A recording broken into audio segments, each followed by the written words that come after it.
Hi, I'm Vinumi and I'm doing my Bachelor's of Business degree, which I'm specializing in business analytics and analysis here at Swinburne University of Technology.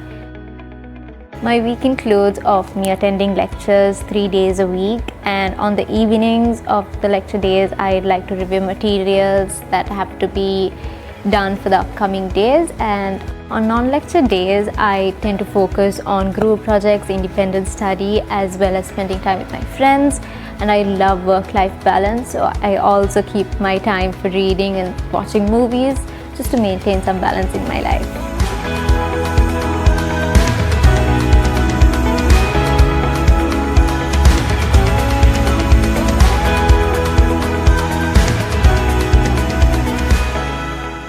Being an international student has been a long journey of personal growth, cultural immersion, and a wide range of global network.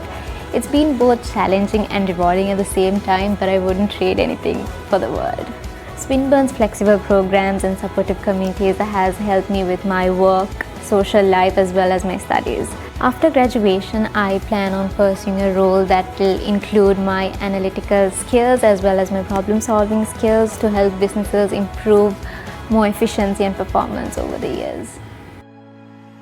NCHS gave me the foundation that I need to succeed in this enriching and dynamic environment, and if you're looking for a pathway for an international education, Swinburne and NCHS is the ideal combination.